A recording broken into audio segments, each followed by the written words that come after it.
Keep your hands off the steering wheel or I'll break them. Officer Dawson yanked Alexis Ward's door open with a shriek of metal and hauled her onto the gravel shoulder. Riker shoved her forward, his palm digging into the back of her neck as he growled, "Women like you have no place behind the wheel of a car like this." Dawson's taser buzzed mere inches from her face, its crackle louder than the passing traffic. "Don't look away," he hissed, gripping her chin. "I want you to remember who rules this road." As he drew back his fist to strike, Alexis's own punch landed first, a sharp, explosive blow that froze every witness mid-breath. None of them realized they just struck a Delta Force commander. Before we move on, please share your location in the comments below, and don't forget to subscribe, because tomorrow's story is one you absolutely won't want to miss. Commander Alexis Ward eased her SUV down the winding Georgia highway, the late afternoon sun casting long shadows through the pine trees. The drive from her mother's house usually offered a rare moment of peace, a quiet respite after years of classified missions. But today, a sense of unease settled over her. In her rear-view mirror, 2 patrol cars had been tailing her for the past 15 minutes, maintaining just enough distance to make their presence felt. Her trained instincts kicked in. She maintained a steady speed, hands relaxed yet poised at 10 and 2 on the steering wheel. The cruisers suddenly accelerated, their engines roaring as they split, one cutting in front while the other boxed her in from behind. The lead car swerved sharply, forcing her to brake hard. Her SUV lurched to a stop on the shoulder, gravel crunching under the tires. "Hands where we can see them," Deputy Dawson's voice boomed through a megaphone. He emerged from the lead car, hand already on his holster. Deputy Riker approached from the other side, his face contorted in a sneer. Alexis lowered her window 3 inches, enough to communicate but maintain a barrier. "Is there a problem, officers?"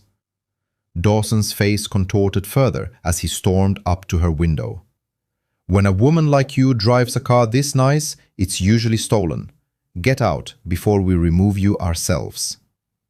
Her jaw tightened, but she kept her voice steady. "This is my vehicle. I have the registration." "And did I ask you to talk?" Dawson grabbed her door handle, yanking it open. "Out, now!" Years of combat training screamed at her to react, but Alexis forced herself to move slowly, deliberately. She stepped out with her hands raised slightly, her military-honed senses cataloging every detail. Dawson's aggressive stance, Riker's position behind her, the third officer now approaching from the backup car. "Face the vehicle, legs spread." Dawson grabbed her shoulder, shoving her hard against the SUV. The impact knocked the breath from her lungs. "This is unnecessary," she stated calmly. "I'm a military officer." Riker's knee slammed into her ribs, cutting off her words. "Shut your mouth. You people always have excuses." The search was a mere pretext for brutality. Rough hands patted her down with deliberate force, lingering inappropriately. Alexis's combat instincts flared with each violation, but she remained still, analyzing their positions, waiting. "Not so tough now, are you?" Dawson twisted her arm behind her back, pushing it up until pain shot through her shoulder. "Time to learn some respect." The third officer circled around, cracking his knuckles. "These types never learn respect until you teach it to them." Alexis felt the cold metal of a taser press against her neck. Dawson's breath was hot on her ear as he growled, "Maybe this will help the lesson stick." "You really don't want to do that," she said softly, her tone carrying a weight of absolute certainty. Dawson laughed. "Oh yeah, watch me." The taser crackled to life. In that instant, everything changed. Before the electrodes could make contact, Alexis moved. Her elbow shot backward with crushing force, catching Dawson in the solar plexus. As he doubled over, she pivoted, using his momentum to throw him face first into the SUV's hood. Riker lunged, reaching for his baton. Alexis dropped low, sweeping his legs out with a practiced move that sent him crashing to the asphalt. The third officer charged in, but she was already moving. She caught his wild punch, redirected his energy, and sent him flipping over her hip. He landed hard, the impact driving the air from his lungs. Dawson staggered up, blood streaming from his nose. He grabbed for his weapon, but Alexis was faster. 2 precise strikes, one to his wrist, another to his knee, left him howling on the ground. Riker tried to get her in a chokehold from behind. She responded with fluid efficiency, gripping his arm and throwing her weight forward. He flew over her shoulder, landing on the hood with a heavy thud that left a deep dent in the metal. The third officer had managed to get to his feet, but the fear in his eyes showed he knew he was outmatched. He rushed her anyway, driven by desperation and wounded pride. Alexis met his charge with controlled violence, a combination of strikes that left him sprawled beside his colleagues. In less than 30 seconds, all 3 officers lay groaning on the pavement. None had managed to land a single effective blow. Alexis stood straight, her breathing calm and measured, as the sound of approaching sirens filled the air. She didn't run. She didn't hide. She stood her ground, knowing this confrontation was far from over. The wailing sirens grew louder, but she remained perfectly still, her military bearing evident in every line of her posture. Dawson tried to push himself up, spitting blood onto the asphalt. You're going to regret this." "No," Alexis replied quietly, watching the first backup units appear on the horizon. "I'm not the one who's going to have regrets about today."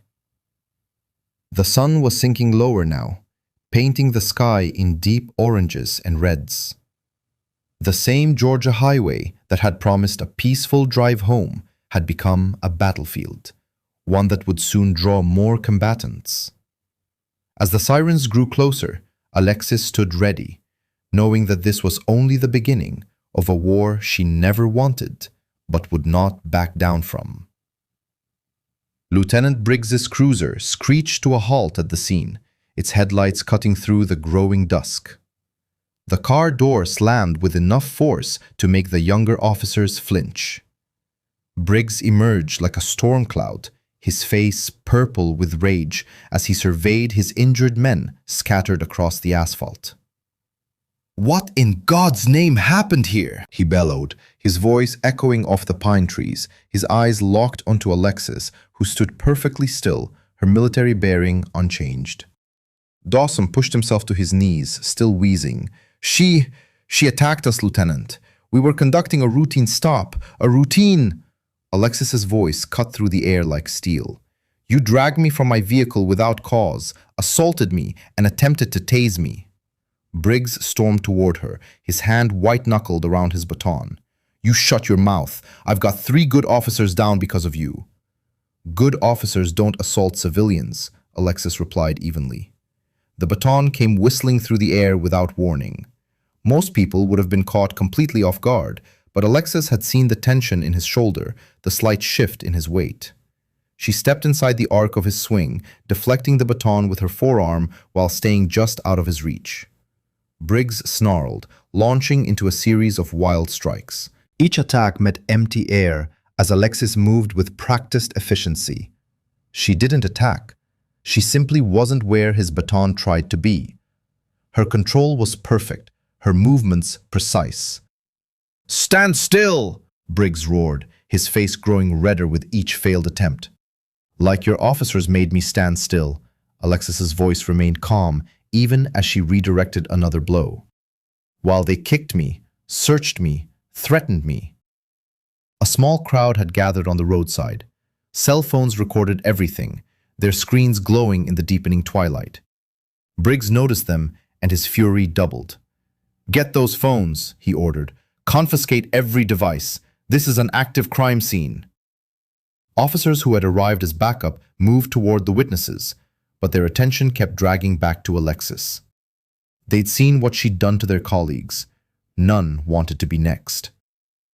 Briggs launched another attack, this time aiming for her knees.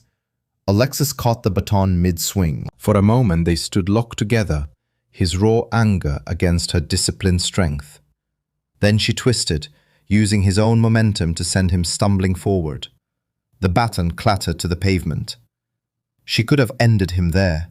One strike to the back of his head, another to his kidney. He'd left himself completely open. Instead, she stepped back, hands raised slightly. "That's enough, Lieutenant. We both know this stop was illegal." "Illegal?" Briggs straightened up, trying to mask his heavy breathing. "The only thing illegal here is assaulting police officers. Take her down, now." The backup officers hesitated, looking at their fallen colleagues, then at Alexis's calm stance. Fear warred with duty on their faces. "I won't resist," Alexis said clearly, keeping her hands visible. "But everyone here knows what really happened." Two officers finally approached, their movements stiff with tension.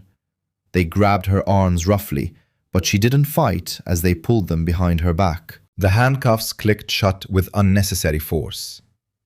"You're under arrest for assault on law enforcement officers, resisting arrest, and attempted murder." Briggs spat, retrieving his baton.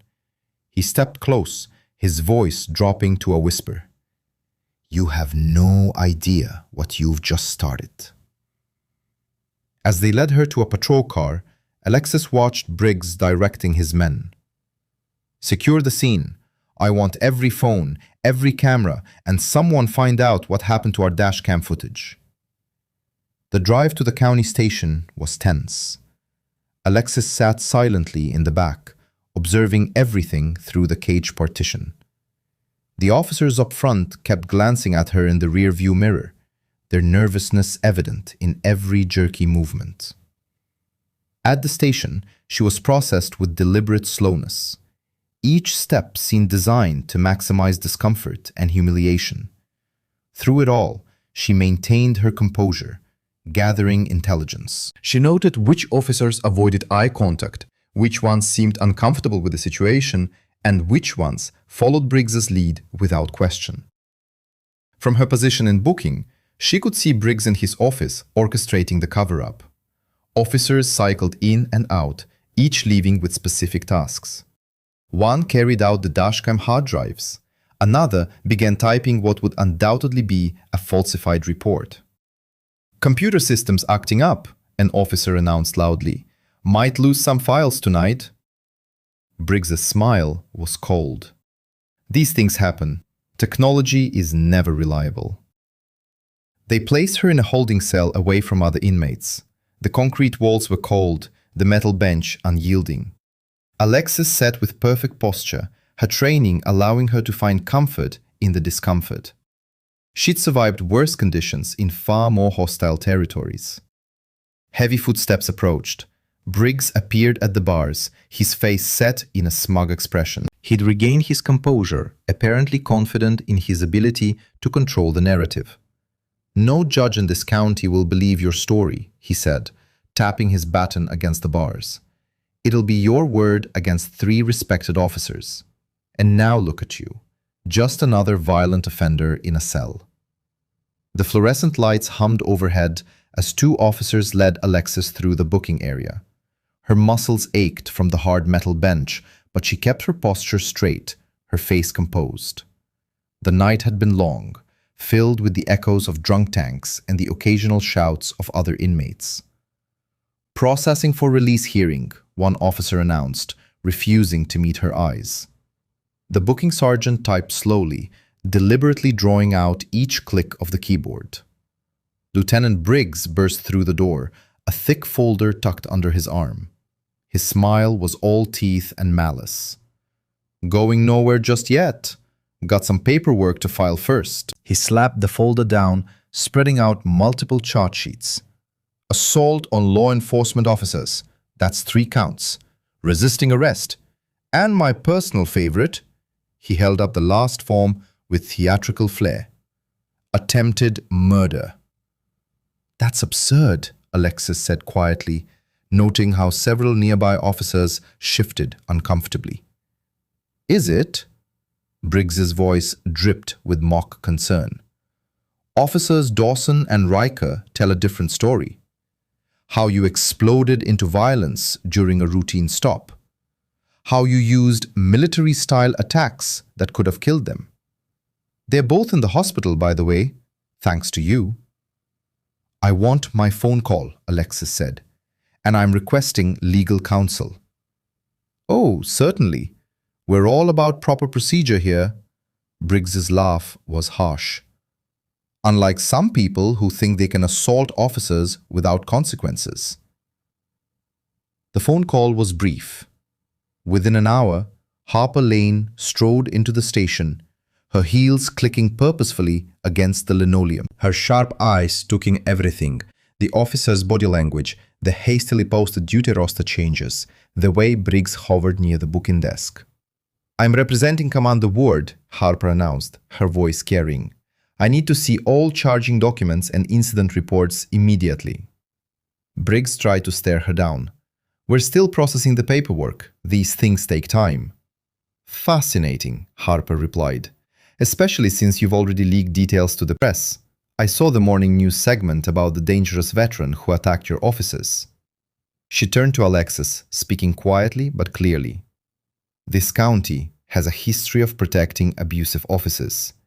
8 similar incidents in the past year alone, all buried. But they've never tried to frame someone with your credentials." "The dash camera footage will clear this up," Alexis said. Harper's smile was grim. "Let me guess. Technical difficulties, equipment malfunction." Briggs cut in. "A real shame, but we have 3 officers' sworn statements about her unprovoked attack." "3 identical statements, I'm sure," Harper replied. "We'll be requesting federal oversight. The pattern of civil rights violations in this department is too clear to ignore." While Harper argued with Briggs about bail conditions, Alexis observed the station's operations. She noted which officers handled evidence, which ones managed the computers, who had access to the security footage. Every detail was valuable intelligence. Through the station's windows, she could see news vans gathering. A reporter was already doing a live stand-up, gesturing toward the building. On the break room television, a local anchor read from a statement. Sources within the department described the suspect as mentally unstable, possibly suffering from PTSD. "They're pushing hard to control the narrative," Harper muttered, returning with release papers. "But they made mistakes." The timing of the report submissions, the missing footage, the escalation of charges, it all shows coordination. We can use that. The bail process took another 2 hours. Every signature was scrutinized, every form double-checked. Briggs watched it all, his presence a clear message of intimidation. Finally, Alexis stepped out into the harsh Georgia sun. News cameras swung toward her, but Harper stepped in front, blocking their shots. "No comments at this time. Any questions can be directed to my office." The drive home felt surreal. Every patrol car they passed seemed to slow down, officers craning their necks to look. Harper's words rang in Alexis's mind. "They'll try to isolate you, make you feel watched. Don't let them." Her mother's neighborhood was buzzing with unusual activity. Neighbors stood in clusters, conversations dying as Alexis's car passed. A news van idled at the corner, the reporter perking up at her approach. "I'll have my team start building the case," Harper said as they pulled up to Alexis's house. "We'll need to move fast before they destroy more evidence. Are you sure you don't want to stay somewhere else?" "This is my home," Alexis replied simply. "I won't be driven out." Harper nodded, understanding. "Call me immediately if they try anything. And Commander, be careful. Men like Briggs are most dangerous when they're scared." Alexis walked up her front path, aware of the cameras watching, the neighbors peeking through curtains. Her phone buzzed continuously. News alerts, social media mentions, messages from unknown numbers. The local station's website already had a headline: "Violent veteran attacks officers during traffic stop." Inside, her house was quiet, untouched. The silence felt like a refuge after the chaos of the jail. She closed the door, shutting out the world's noise, but her phone kept vibrating. Another alert. Police union demands maximum charges in officer assault case. Alexis placed the phone face down on her counter.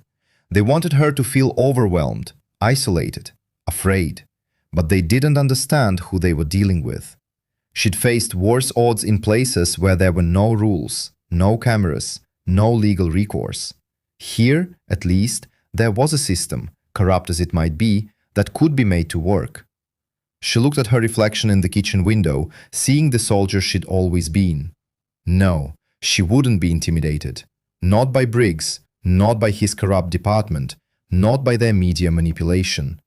They had started this fight thinking she was an easy target. They were about to learn just how wrong they were. The morning sky hung low and threatening as Alexis backed out of her driveway.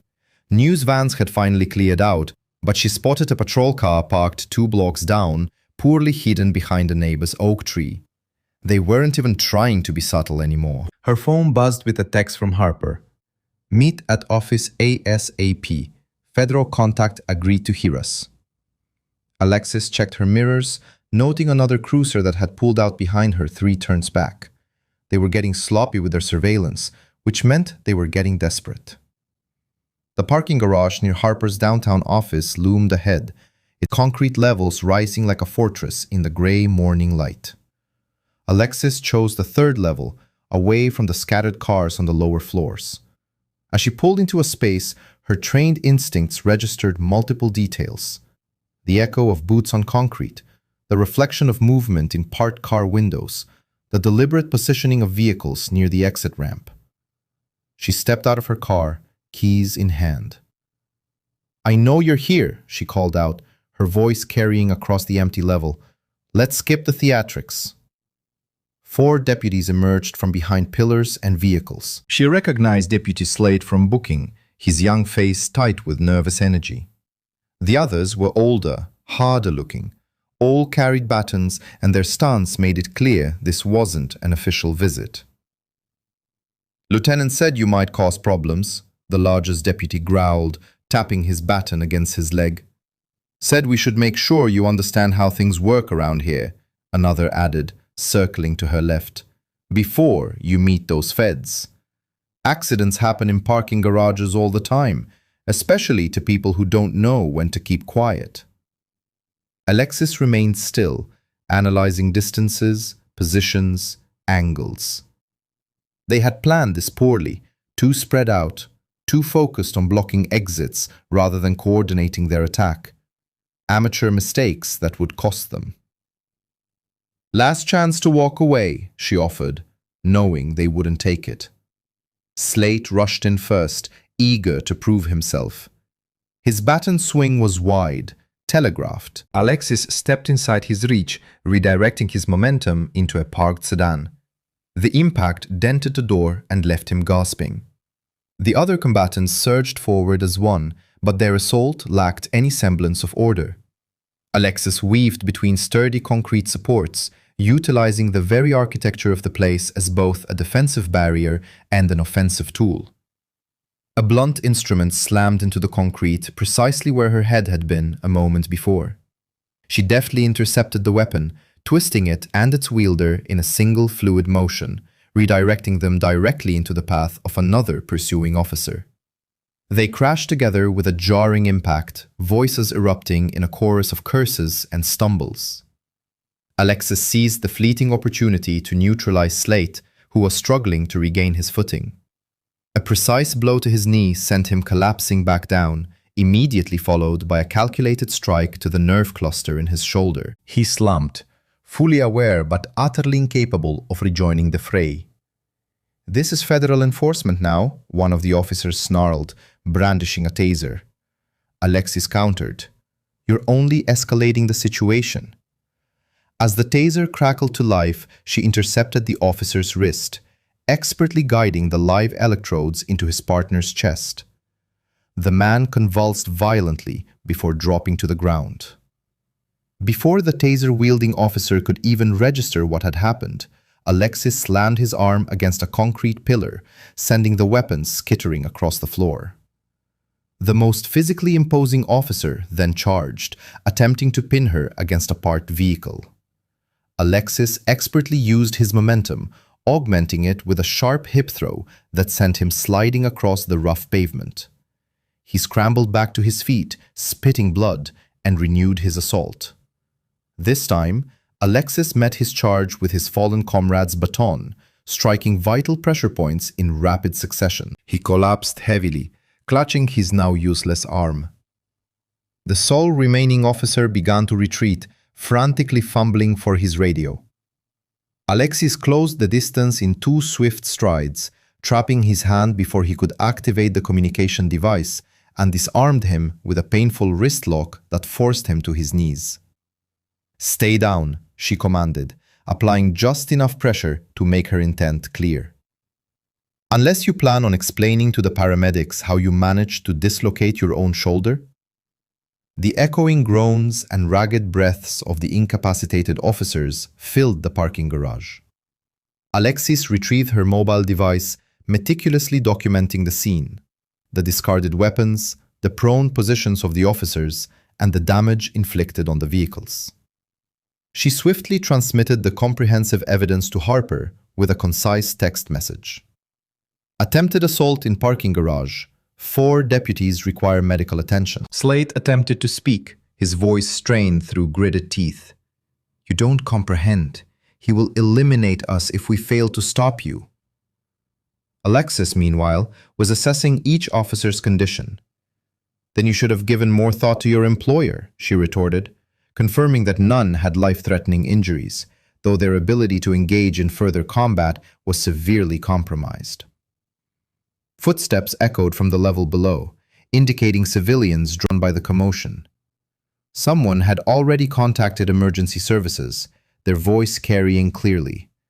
"There's a fight in the parking garage. Send police!" Alexis gathered the abandoned weapons, arranging them neatly for photographic documentation, serving as further proof of their failed ambush and the department's increasing desperation. The first faint wail of sirens could be heard in the distance as she calmly proceeded towards the exit ramp. The deputies remained where they had fallen, perhaps finally grasping the magnitude of their miscalculation. Their pained groans and frustrated curses followed her as she navigated the concrete passageways. She moved with unwavering purpose, her breathing steady and controlled. The shadows of the garage gradually yielded to the pale light of day. The sirens grew progressively louder, converging from multiple directions. Soon, this level would be inundated with first responders and more of Briggs's compromised force. However, her objective was achieved.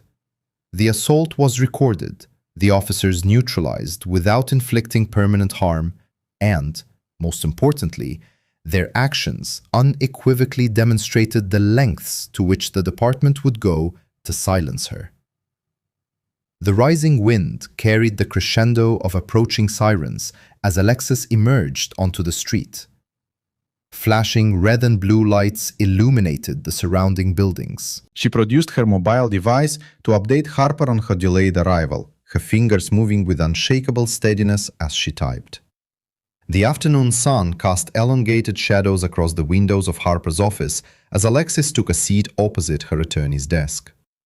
Documents and photographs from the parking garage incident were spread between them, each image a stark testament to the morning's violent confrontation. "They're spinning this narrative faster than I anticipated," Harper remarked, tapping a recently printed news article. "Look at this headline. Unstable veteran assaults officers in parking structure. They're portraying you as someone who actively seeks out conflict." Alexis leaned forward, her gaze sweeping over the article. Her jaw tightened at the quoted remarks from anonymous departmental sources, branding her a menace to public safety. They acted with remarkable speed. "Briggs is more cunning than he appears," Harper admitted, sifting through additional documents. He's already visited the district attorney's office. My contact there informed me he spent 2 hours with Marston this morning, immediately following the garage incident. Let me guess, they're fast-tracking the charges? Harper nodded grimly. Marston is characterizing it as a matter of public safety. Their objective is to expedite your prosecution before we can amass further evidence of their corruption. Alexis rose and began pacing the length of Harper's office, her footsteps muffled by the carpet as she moved past walls adorned with framed law degrees and civic awards. They are desperate, those deputies this morning. They were afraid, not just of me, but of Briggs. One of them mentioned Briggs would kill them if they failed. That aligns with what I've been hearing, Harper stated, retrieving another file. 3 complaints in the past year from officers alleging they were coerced into fabricating reports. All dismissed, naturally, but there's a discernible pattern of intimidation within the department. We need to elevate this, Alexis declared, pausing at the window. Below, pedestrians ambled along the sidewalk, oblivious to the corruption festering within their community. Federal oversight. I have a contact at the Department of Justice, Daniel Cross. He specializes in cases of departmental corruption. Harper reached for her mobile device. He's been seeking an entry point into this jurisdiction for months. Your situation might be precisely what he requires. Proceed with the call, Alexis concurred, but Briggs will retaliate the moment he learns we're engaging federal authorities. He's already retaliating, Harper countered, displaying an email on her computer. I just received this from a courthouse clerk. Briggs convened an emergency meeting with his senior deputies an hour ago. Closed session, no official record, presumably to strategize their next move. My source indicates Briggs was incandescent with rage, repeatedly emphasizing the need to contain you before you could inflict further damage. One deputy suggested a strategic retreat, allowing the situation to de-escalate. Harper's expression darkened. Briggs threatened his family. Alexis absorbed this information, her military training facilitating her processing of the escalating threat. He's revealing his weakness. Capable leaders do not resort to threatening their own subordinates. However, injured animals are often the most perilous, Harper cautioned. And Briggs has the entire department acting as his personal enforcers. A knock at the door interrupted their conversation. Harper's assistant entered, carrying additional files. These just arrived from traffic court. They're issuing citations against Miss Ward's vehicle. Expired registration, improper equipment, missing plates, all fabricated, Harper explained, reviewing the documents. They are attempting to construct a paper trail to brand you as a habitual offender. Minor intimidation tactics, Alexis observed. They're deploying every conceivable tactic, hoping something will prove effective. It's more than that, Harper insisted, spreading the citations out. They are establishing a pattern. Each citation provides them with a pretext to pull you over. They are orchestrating future confrontations. Alexis examined the documents, noting the meticulous crafting of each alleged violation to appear legitimate. They are evolving. This morning they resorted to brute force. Now they are weaponizing bureaucracy, which underscores the immediate necessity of federal intervention.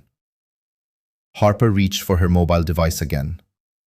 Cross can intercede to suspend these citations and prevent further filings, but we must act swiftly. How long until he can arrive?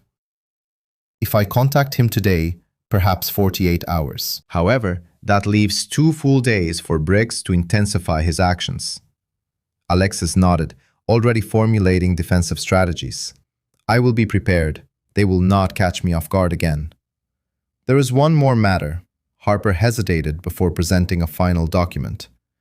Briggs has submitted a motion to revoke your bail, asserting you pose a danger to his officers. Judge Whitman is currently reviewing it. Whitman? Isn't he the one who plays golf with Marston? Every Sunday. Harper's expression was grave. The system here operates as a closed circuit, Alexis. They protect one another. They shield one another. Disrupting that circuit will prove challenging. It never is easy. Alexis gathered her belongings, preparing to depart. But systems of this nature possess vulnerabilities. We simply need to identify them. The drive home was fraught with tension. Alexis continuously scanned her rear-view mirrors for patrol vehicles, yet the department seemed to be maintaining a tactical distance for the moment. As she turned into her driveway, the setting sun bathed her house in hues of deep orange and shadow. The citations were affixed to her front door, multiple sheets fluttering in the evening breeze, a stark reminder that they could reach her anywhere, even within the presumed sanctuary of her home. Alexis removed them one by one, noting their official appearance and the careful construction designed to lend them an air of legitimacy. Standing in her doorway, she surveyed her tranquil street. Somewhere out there, Briggs was formulating his next move. More deputies were being coerced into complicity, and more innocent individuals were at risk of becoming targets. What had begun as a routine traffic stop had escalated into something far more significant. This was no longer solely about self-preservation. It was about exposing a deeply compromised system and safeguarding a community that remained unaware of the pervasive extent of the corruption. The evening air grew noticeably cooler as darkness enveloped the surroundings.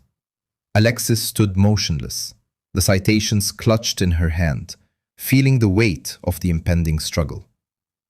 Dismantling an entire corrupt establishment would be neither swift nor simple, but she had faced greater challenges in the past. The garish glow of neon beer signs cast an sickly illumination across the parking lot of Ali's bar as Alexis maneuvered her vehicle into a space. The sun was descending behind the establishment, painting the sky with vibrant strokes of deep purple and orange. She had selected this particular time with strategic intent. The shift change promised a significant presence of off-duty officers. Ali's had been a popular haunt for law enforcement for decades. The weathered wooden sign above the entrance was barely legible in the encroaching gloom. Alexis took a deep, centering breath and pushed open the heavy door. The effect was immediate and palpable. Conversations ceased mid-utterance. Heads turned, gazes narrowed. The air within the establishment was thick with the scent of stale beer and palpable hostility. Approximately 15 off-duty officers occupied various tables and bar stools, their collective attention now intensely focused on her presence.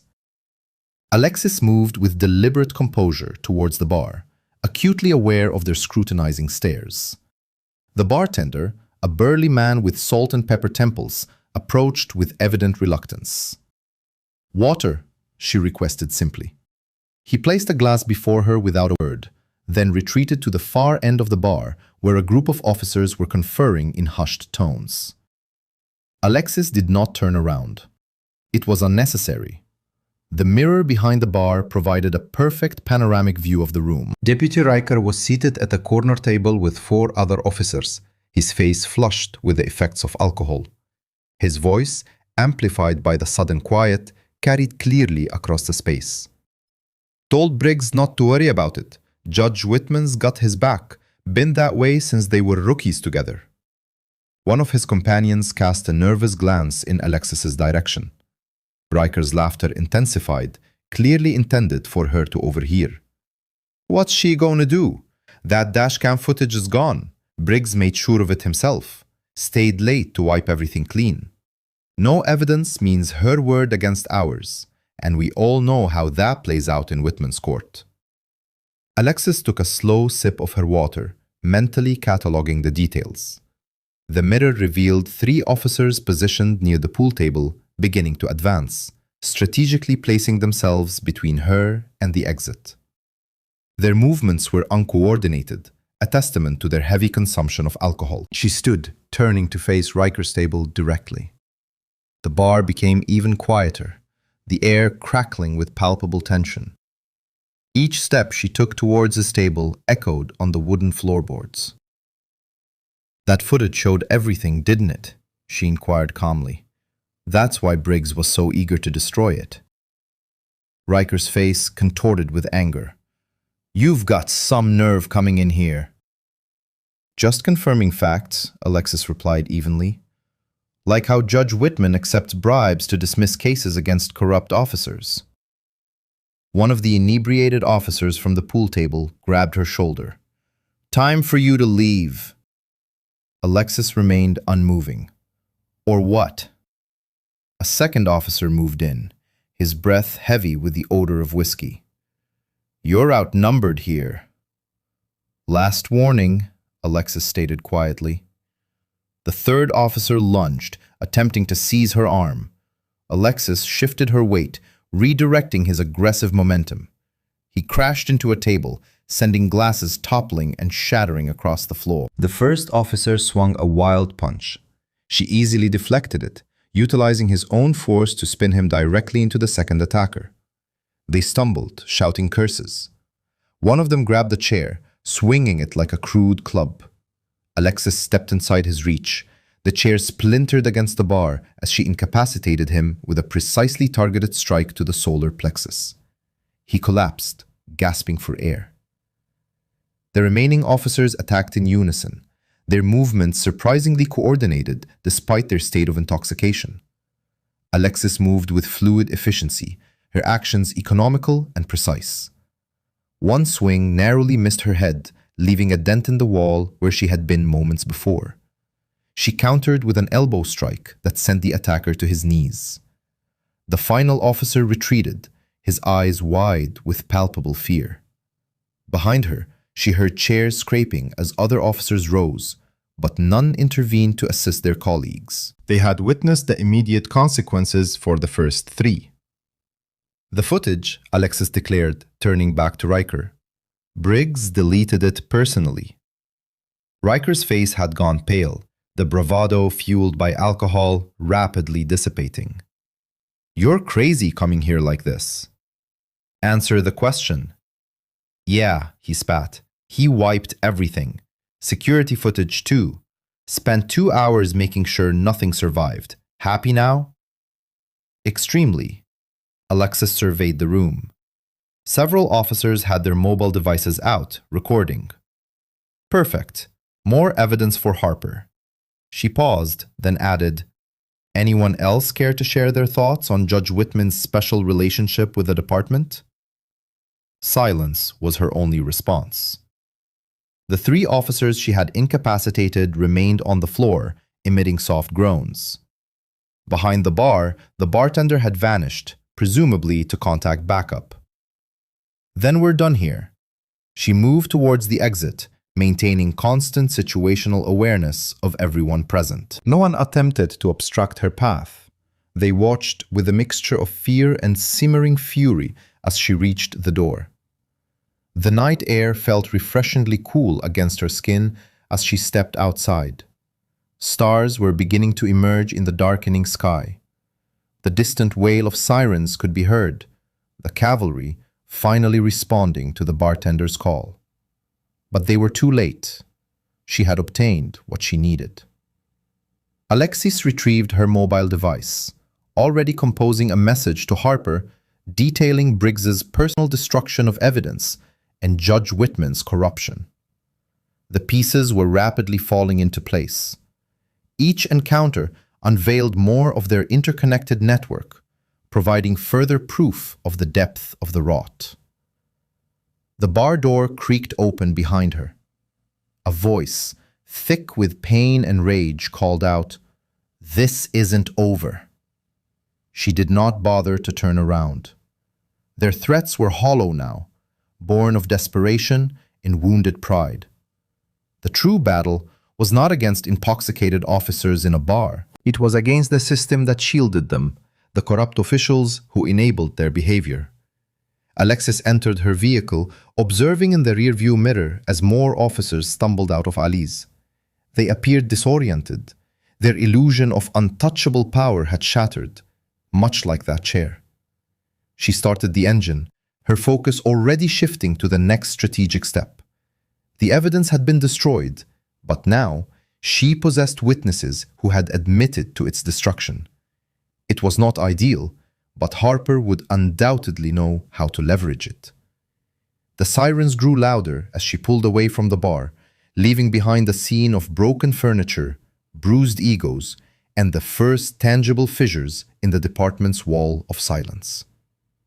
The morning sun cast long shadows across the deserted road as Alexis navigated towards Harper's office.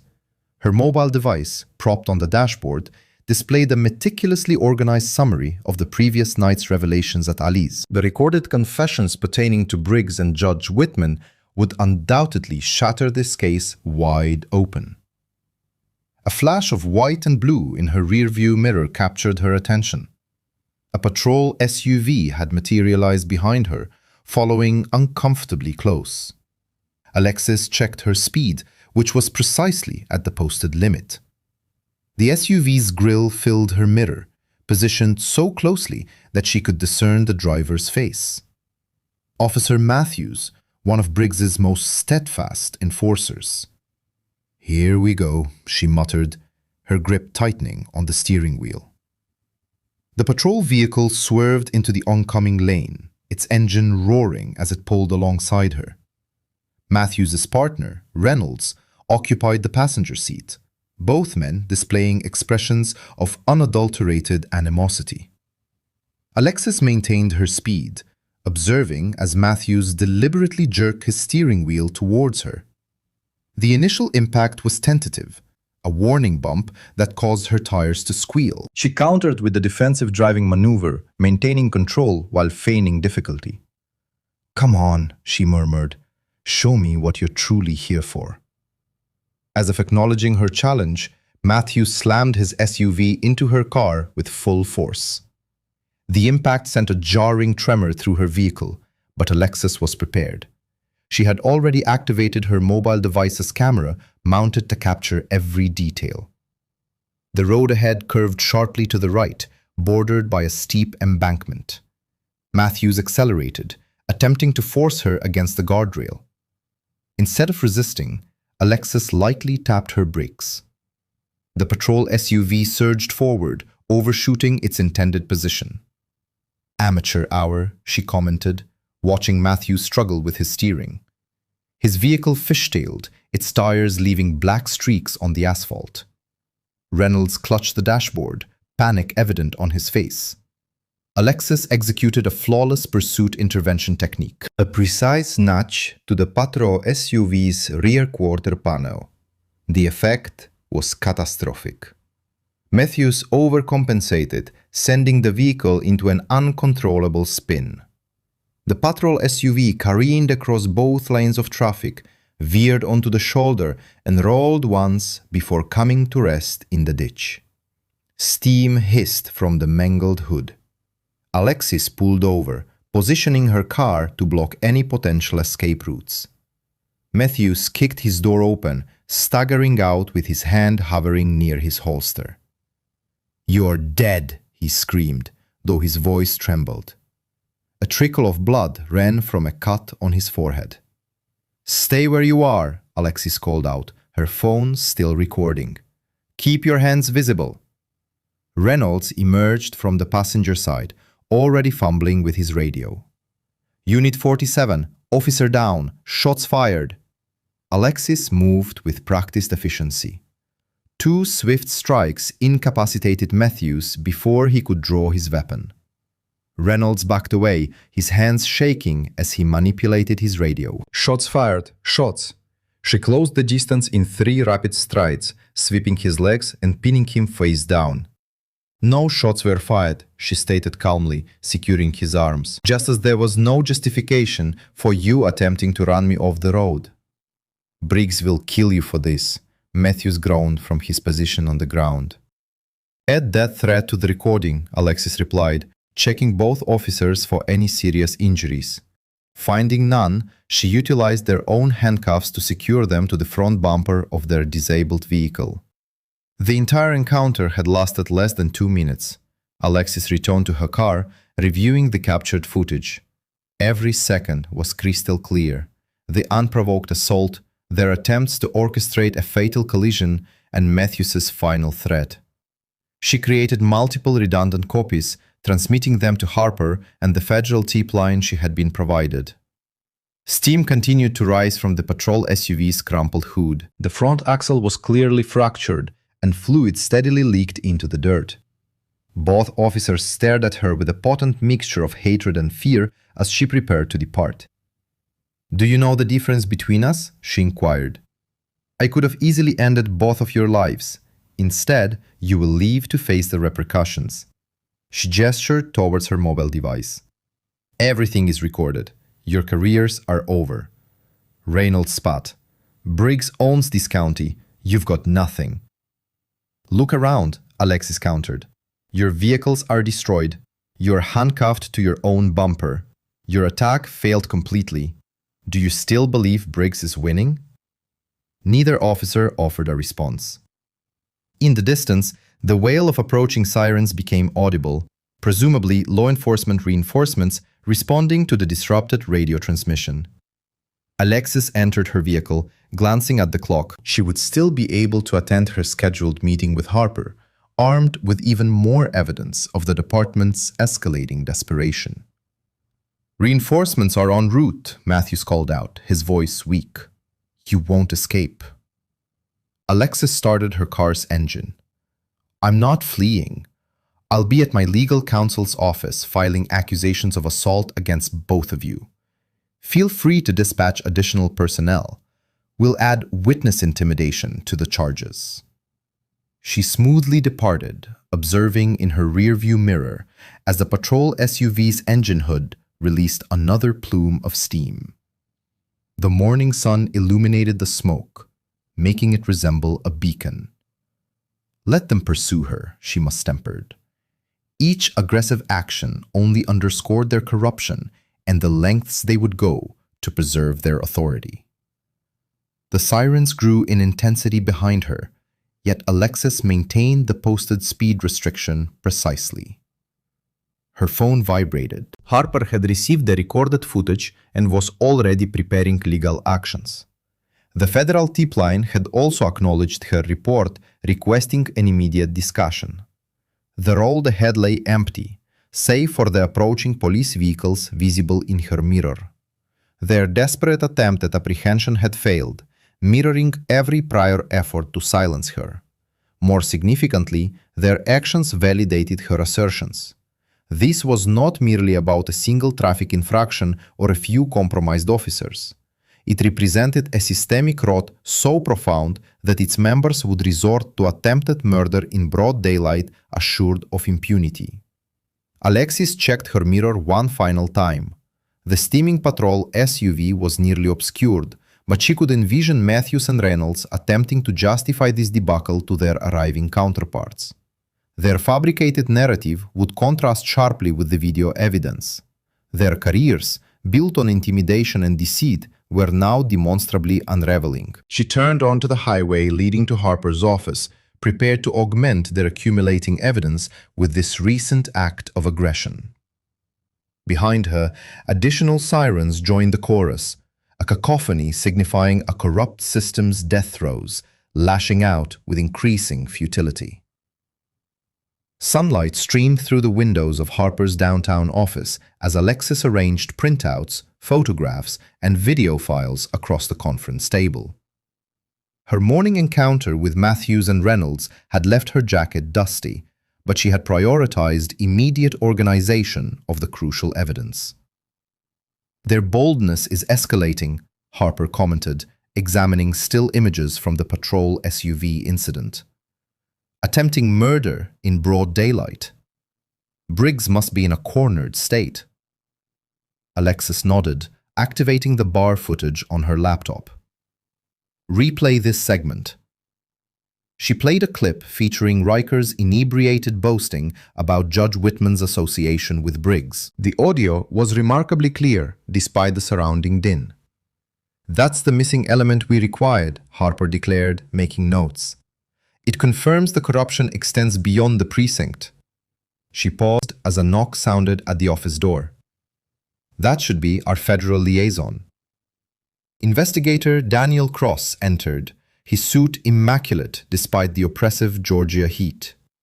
He carried a substantial file and displayed an expression of restrained indignation. "Commander Ward," he stated, extending his hand, "I've spent the morning reviewing your submitted documentation. My apologies. It required an attempted homicide to capture our attention." "Please, call me Alexis," she replied, scrutinizing his demeanor for any hint of departmental allegiance. She detected none, only an unwavering professional resolve. "I have initiated a formal inquiry," Cross announced, presenting his own files.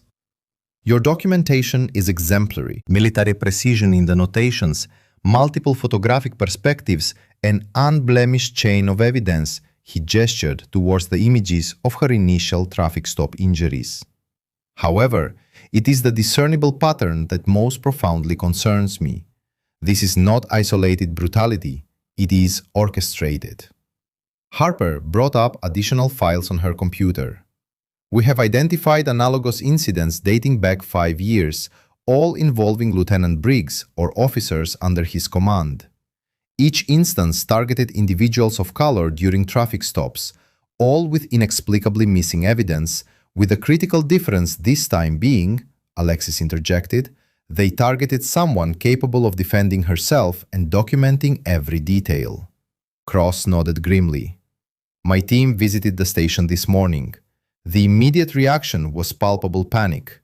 Several officers abruptly requested leave. Others began incinerating documents until we intervened." "Was Briggs present?" Harper inquired. "He departed the moment he observed our badges, but not before we secured the computer systems." Cross opened his folder, revealing screenshots of internal communications. "Your traffic stop was not an impromptu event, Commander. They surveilled your vehicle for days, meticulously planning the encounter. Briggs personally selected the officers involved." Alexis felt her jaw clench. "Because I am black and drive a luxury vehicle, in part, but also because they had observed your visits to your mother. They presumed proximity to family within their jurisdiction would render you susceptible to coercion." Cross's expression hardened. "They have employed similar ploys previously, threatening relatives to compel victims into silence." "Not on this occasion," Alexis stated calmly, her voice imbued with absolute conviction. Harper's phone vibrated. She checked it and frowned.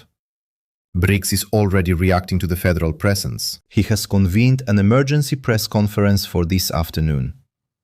"Allow me to surmise," Alexis remarked, "further assertions regarding my supposed military aggression issues." "Worse," Harper responded. "He is attempting to portray you as a domestic extremist. He asserts your combat training renders you a menace to public safety." She displayed the press release.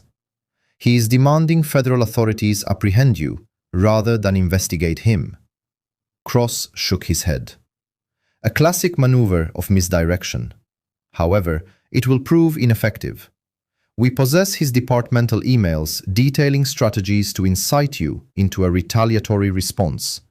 He sought violence. He simply did not anticipate your survival and your meticulous documentation of it all." They dedicated the subsequent hour to scrutinizing evidence for the preliminary hearing. Cross confirmed that the federal investigation would supersede local charges, effectively nullifying Judge Whitman's potential influence. Each new evidentiary disclosure illuminated deeper layers of corruption, fabricated reports, deliberately obscured dashcam footage, and synchronized harassment campaigns targeting other complainants. "The roadside assault this morning was amateurish," Cross observed, replaying the video. "They are faltering, making errors, which unfortunately renders them more perilous." Alexis stated, "Individuals like Briggs would sooner dismantle everything than relinquish control." Harper's assistant entered with further developments. Numerous deputies had resigned, refusing to comply with Briggs's increasingly erratic directives. Others were contacting the federal tip line, offering sworn testimony regarding years of malfeasance. "The solidarity among law enforcement is fracturing," Cross remarked. "Once officers comprehend the possibility of federal indictment, Allegiance to Briggs transforms into a liability. He will not accept that, Harper cautioned. His entire identity is predicated on authority, on being beyond reproach. Then we shall ensure every hostile action backfires, Alexis declared with unshakable resolve. Every threat becomes corroborating evidence. Every endeavor to silence us validates our case. They meticulously prepared for the preliminary hearing scheduled for the ensuing week. Harper compiled sworn statements from additional aggrieved parties. Cross appended federal charges to the expanding roster of infractions. Alexis furnished a tactical assessment of each confrontation, substantiating the escalating pattern of aggression. One lingering concern, Cross noted as they concluded. Briggs retains loyalists within the department. They are monitoring your movements, logging your associations. Standard intimidation tactics. Let them observe, Alexis replied. Every act of surveillance constitutes an additional civil rights violation to document. The meeting concluded with a clearly defined strategy. Harper would manage the legal proceedings while Cross expanded the federal investigation. Alexis would continue accumulating evidence while maintaining her vigilance against further assaults. Remain vigilant, Cross advised as they prepared to depart. Briggs is the sort who will perceive this as a personal affront. His established power structure is disintegrating, and he is acutely aware of it. Alexis gathered her files, noting how the evidence now occupied multiple containers. Each attempt to suppress her had only strengthened their case. The very methods employed to shield their corruption were, in fact, exposing it. Harper accompanied her to the elevator. We will require your presence again tomorrow to prepare for the depositions.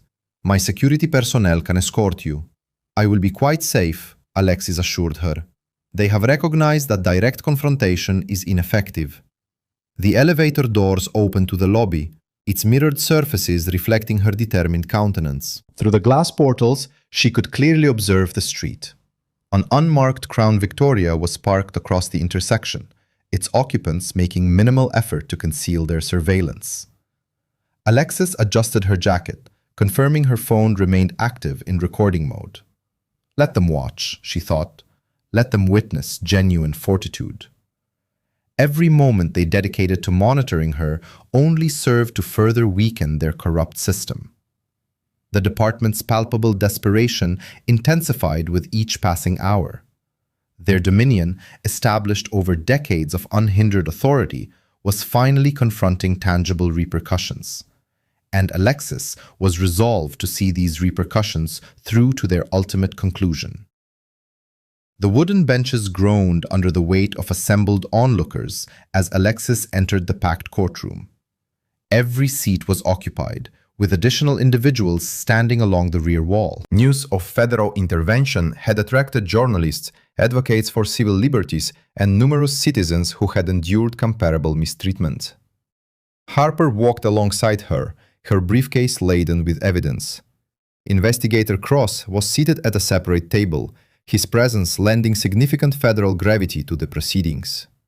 Across the aisle, Lieutenant Briggs and his assigned departmental legal counsel exuded an air of feigned confidence. Judge Marshall entered, prompting the assembly to rise. Unlike Judge Whitman, who had recused himself after his affiliations with Briggs were disclosed, Marshall possessed a reputation for impartiality. Her expression remained unreadable as she reviewed the morning's initial motions. "We shall commence with the federal evidence," Marshall announced, acknowledging Investigator Cross. Cross approached the bench, carrying a digital recording device and transcripts. "Your Honor, during our investigation into the missing dashcam footage, we successfully recovered backup audio recordings from officer body microphones. Departmental policy mandates the retention of these recordings for a period of 90 days. They were deliberately concealed within a miscategorized archive." Briggs shifted in his seat as Cross connected the audio system. His attorney conferred with him urgently. "The initial recording is from Deputy Dawson's microphone, time-stamped to the commencement of the traffic stop," Cross explained. The courtroom fell into absolute silence as Dawson's voice permeated the space. Look at this one. Driving daddy's car, I bet. These folks always flaunting what they haven't earned. Riker's voice followed. Time to teach some respect. It's been too long since we had a good one. The subsequent racial slurs elicited gasps from several spectators. The recording captured the sound of their approaching footsteps, the aggressive commands issued, and, most critically, their discussion of employing force prior to any actual interaction. Dawson, watch this. Going to make her squirm. Riker, just ensure no marks are visible where cameras can detect them. You understand the procedure. Harper rose. Your Honor, this evidence demonstrates premeditation. The officers had planned to utilize excessive force before any contact with my client. The department's attorney lodged an objection, contending that the recordings might have been tampered with. Judge Marshall overruled the objection without delay. The Federal Forensics Laboratory has authenticated these recordings, Cross stated. We possess continuous audio streams from multiple officers' devices. He then played another segment, capturing the instant Alexis was forcibly removed from her vehicle. The sounds of impact were distinct, accompanied by their taunting remarks about putting her in her place. The recording clearly depicted Alexis's measured warnings, followed by the sharp crackle of Dawson's taser. Several jurors visibly recoiled at the officer's language and threats. Even Judge Marshall's typically impassive expression momentarily faltered.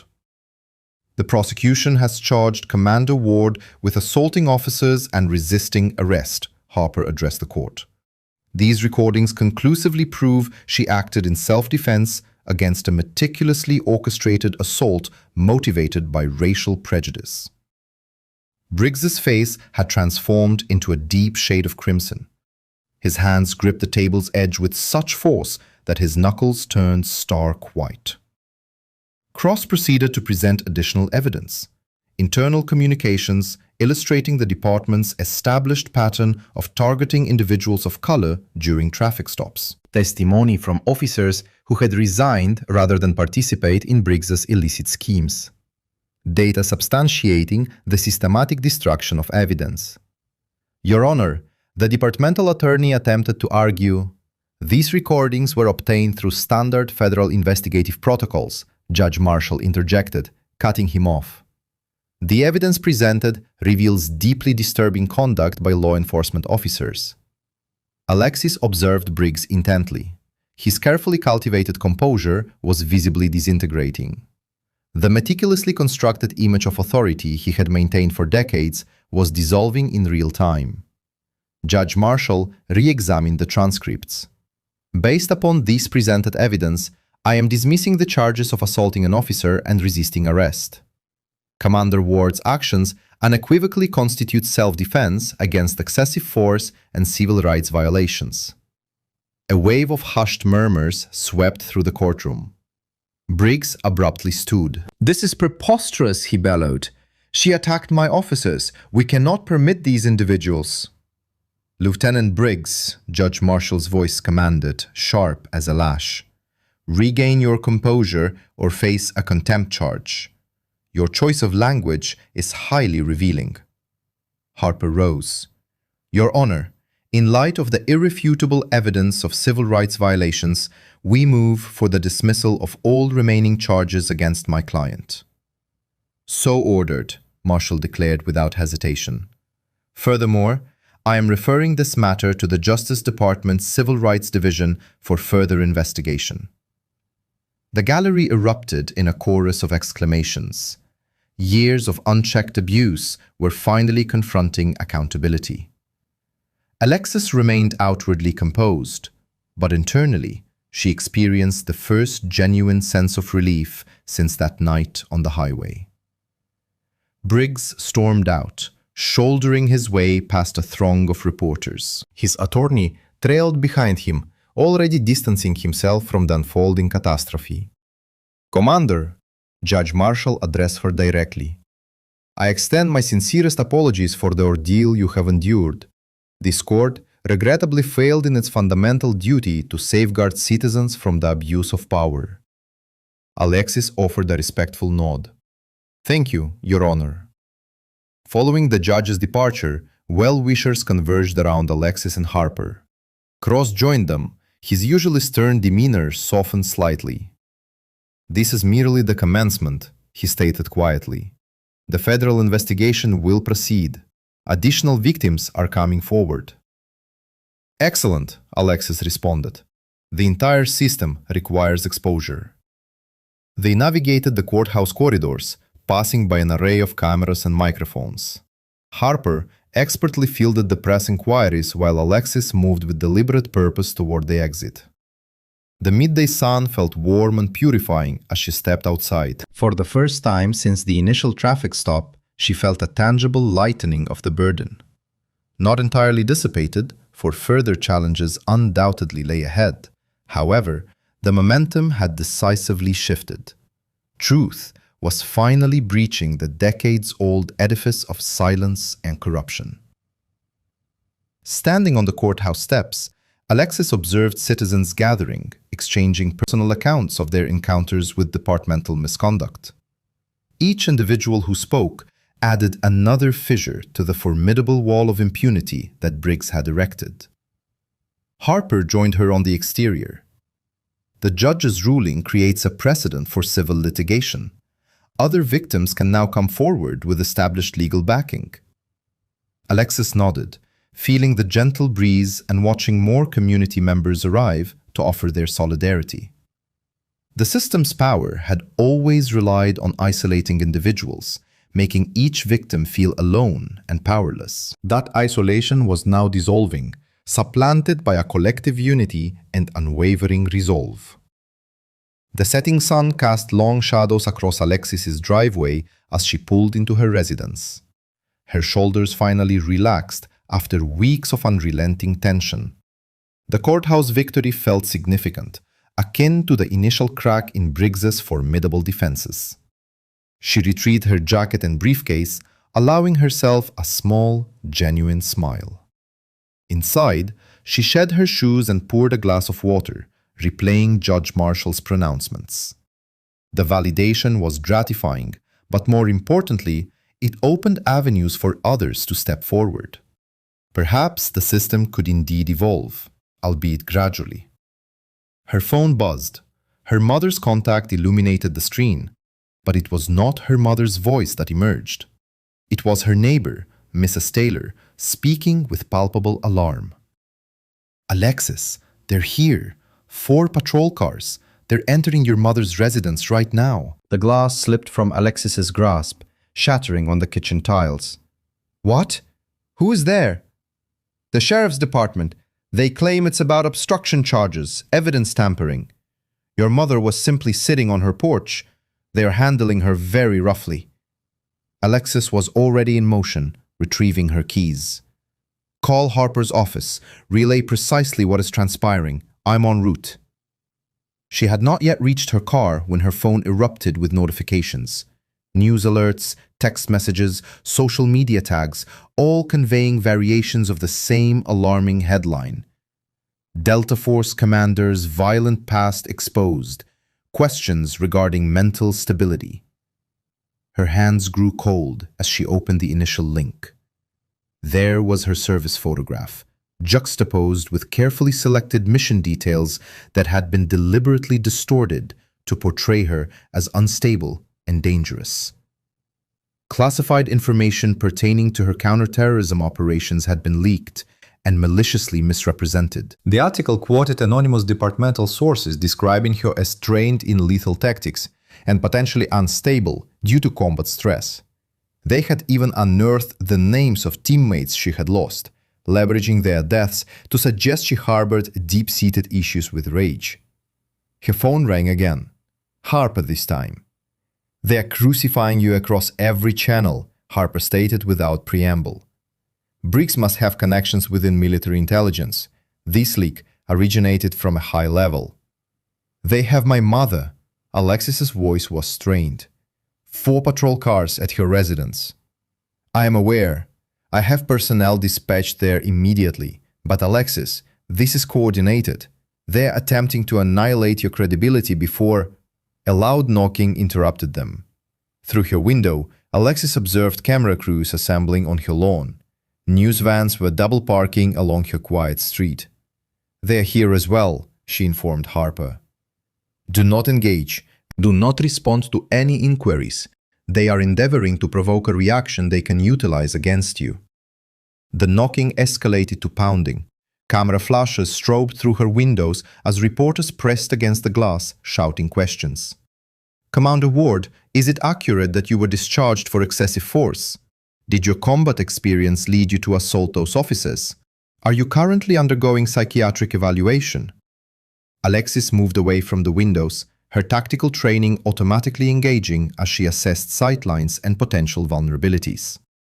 The house suddenly felt exposed, like a target illuminated under a spotlight. Her phone lit up with another call. "Mrs. Taylor again." "They have placed her in handcuffs, Alexis. Your mother is crying, but they are preventing me from approaching her. They allege she tampered with evidence, but she has done nothing." Alexis's hands clenched into fists. "Is she injured?" They grab her arms with excessive force. She repeatedly requested her heart medication, but they refused to allow her access to it. "Remain with her if you can. I am dispatching my attorney." More pounding reverberated at her door. More shouted questions. Her phone buzzed incessantly with news alerts, each headline more damning than the last. "Decorated commander or dangerous vigilante. Violence follows. Ward's pattern of aggressive incidents. Sources: Ward's unit suffered heavy losses under her command." She moved through her darkening house, extinguishing lights to impede the camera's ability to see inside. The reporter's questions became increasingly pointed and provocative. "Did the loss of your team cause you to snap? Were the officers justified in fearing for their safety? Should someone with your training be permitted to live freely?" Alexis's phone buzzed with a text from Harper. "Your mother is being processed at the county jail. Briggs himself signed the warrant. Working on bail now." Another text followed. "Warning. They're attempting to portray you as unstable, aiming to provoke a negative response. Resist giving them any advantage." Alexis slumped onto her sofa in the gloom, a suffocating sense of confinement pressing in. All her achievements, every sacrifice she had endured. Briggs was weaponizing everything. Her military service, her profound losses, her unwavering commitment to safeguarding others. He had transformed them into projectiles aimed directly at her. Outside, the persistent clamor of reporters echoed, their questions designed to inflict pain. "Did you relish harming those officers as much as you did enemy combatants? How many lives were lost under your command? Are you a menace to the public?" Her thoughts turned to her mother, trapped and alone in a detention cell, cruelly denied essential medication. She envisioned her former teammates, their memories contorted into fodder for sensationalist tabloids. She recalled every individual Briggs had victimized, acutely aware of his perception of invincibility. The darkness felt oppressive as Alexis remained perfectly still, allowing the stark reality to settle deep within her.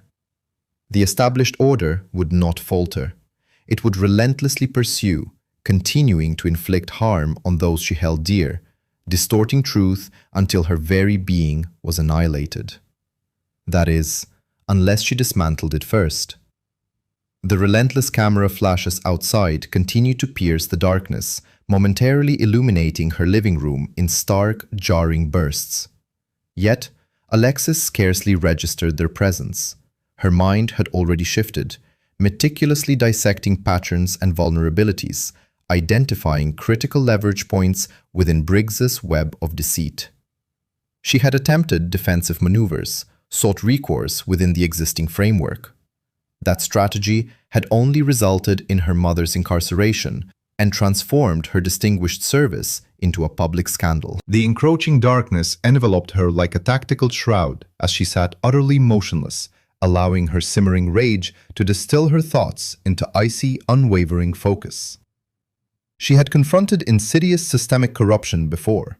She possessed the knowledge to dismantle hostile organizations, and she had never once faltered when the stakes were truly paramount.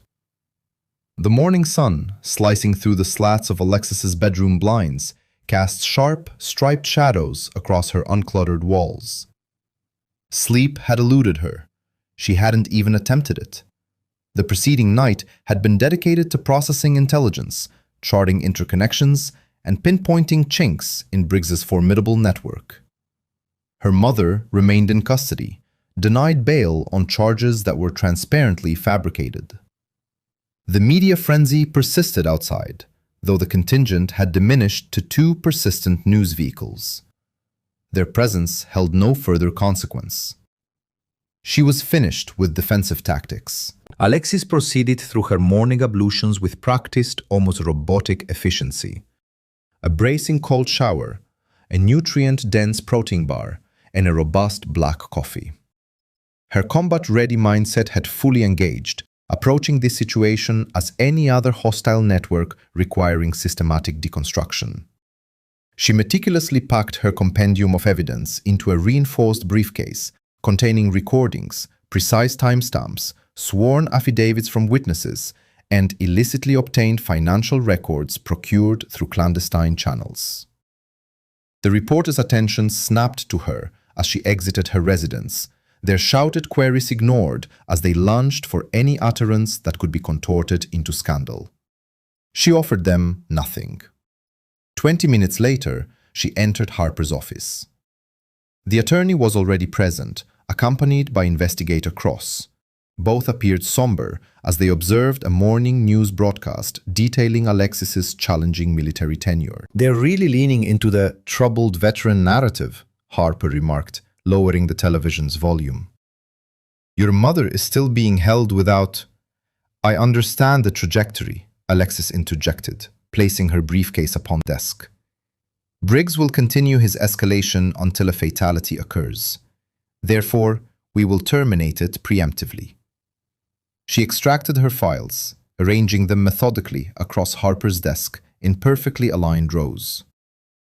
Private correctional facility corporations exhibiting substantial profit surges coinciding directly with Briggs's department's special enforcement initiatives. Traffic enforcement quotas disproportionately targeting specific demographic areas. Illicit financial flows camouflaged as consulting expenditures. Cross retrieved one of the documents, his eyebrows ascending in surprise. "How did you acquire these financial records?" "I possess connections that are indebted to me," Alexis replied. "Everything has been thoroughly authenticated." Alexis indicated another folder. 3 years of dashboard camera footage that Briggs claimed was irretrievably corrupted. It's been meticulously restored from clandestine servers, revealing a definitive pattern of targeted harassment and excessive application of force. Harper leaned forward. "This is precisely the evidence we require. However, it carries significant peril. These corporations wield substantial political leverage." "They also possess a substantial paper trail," Alexis stated. "Names, dates, monetary figures, sufficient to initiate multiple federal inquiries." She turned to Cross. "This is where you come into play." The investigator nodded slowly, his gaze still fixed upon the documents. "This level of collusion between law enforcement agencies and private correctional facilities, it's endemic corruption." "However, Alexis, if we act on this," Harper cautioned, "they won't merely attempt to discredit you. They will endeavor to eliminate you." "They are already doing so," Alexis's voice was steely, "but now we possess concrete evidence of their motivation. Expose the exorbitant profits they are generating from spurious arrests. Reveal the illicit payment schemes. Unveil everything." Harper unfurled additional documents. Her legal acumen was already constructing robust cases. "We will necessitate protective measures for informants. Several of these officers may be amenable to cooperation if granted immunity." "That has already been arranged," Cross confirmed. "I have a dedicated task force on standby. However, precise timing is critical. If Briggs discerns we possess this arsenal, he will incinerate all evidence and abscond." Alexis concluded, That is precisely why we must provoke him first, compel him to react impulsively. She presented a final file. Surveillance imagery depicting Briggs engaged in clandestine meetings with correctional facility executives. He is already exhibiting signs of paranoia. Once this information surfaces publicly, he will undoubtedly suspect betrayal from within his inner circle. He will commit errors. Harper's expression conveyed concern. He will also become considerably more dangerous. You are directly challenging the entirety of his established authority. Excellent. Alexis's tone was frigid. Allow him to feel threatened. Let him marshal his most devoted enforcers. Let him believe he can still resolve this through brute force. She consulted her timepiece. In fact, he is likely formulating a retaliatory strategy at this very moment. Cross straightened. Do you anticipate a direct confrontation with you? I am relying on it, but this time we dictate the parameters of the encounter. Alexis indicated a map, highlighting a disused impound lot situated on the outskirts of the city. It is secluded, devoid of civilian presence, with restricted egress routes. Furthermore, our surveillance confirms his deputies utilize it for clandestine rendezvous. An ideal location for an ambush, Cross observed grimly. Precisely. We will subtly disseminate my intended location through his network of informants. Allow him the illusion of a final opportunity to silence me before these documents are publicly released. Alexis's gaze was sharp and deadly. He will bring every compromised individual, everyone who cannot afford exposure to an investigation. Harper shook her head. It is an extraordinarily precarious undertaking. Even with your extensive training, it is imperative, Alexis asserted. We need them all congregated in one place, committing one final, undeniable criminal act that we can meticulously document.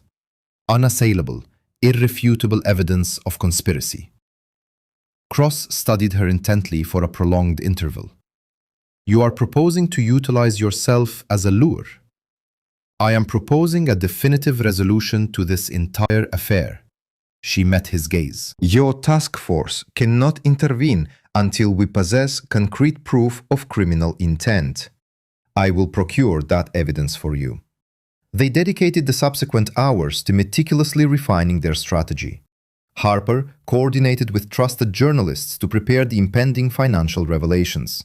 Cross mobilized surveillance units. Alexis guided them through tactical simulations, potential entry vectors, and probable adversary responses. The sun traversed the sky as their deliberations continued. Alexis maintained a vigilant watch on her mobile device, monitoring developments regarding her mother's situation. The correctional facility persisted in denying visitation, citing alleged security concerns. By late afternoon, their intelligence sources confirmed emergent activity within Briggs's cadre. Deputies were being discreetly contacted. Vehicles were being relocated to the designated impound lot. The snare was being meticulously sprung, precisely as Alexis had foreseen. Darkness descended as she parked her vehicle a block distant from the facility. Through her windshield, she observed numerous vehicles already positioned within the perimeter fence. Additional headlights emerged from adjacent side streets. Briggs was assembling his contingent. Alexis consulted her phone one final time. A text message from Cross. Surveillance units are in position. There is still sufficient time to await reinforcements. She did not reply. Instead, she exited her vehicle, her boots making no sound on the fractured asphalt as she stepped into the cool night air. The chain-link fence surrounding the lot rattled faintly in the breeze. Beyond it, indistinct figures moved between parked automobiles and storage containers. Their hushed voices and the metallic sounds of weapon preparation reached her ears. Briggs was gathering every compromised operative, every participant in his illicit enterprise, exactly as she had orchestrated. Within the dimly illuminated impound lot, Alexis advanced with measured steps through the patches of shadow cast by the security lighting. Briggs stood at the nexus of a loosely formed circle, nearly a dozen deputies dispersed around him. The atmosphere was heavy with tension and the acrid scent of decaying vehicles. "You simply couldn't let it go," Briggs's voice boomed, reverberating off the container walls. "You had to keep pushing until you forced our hand." Alexis surveyed her surroundings with practiced acuity. Stacked shipping containers formed makeshift urban canyons. Rusting vehicles sat like silent sentinels. Tools and chains lay haphazardly strewn across the oil-stained concrete. Every element of the terrain presented a potential weapon or defensive position. "Nobody leaves here until she's dealt with," Briggs declared to his men. "Permanently." The deputies shifted uneasily, their hands hovering near their weapons.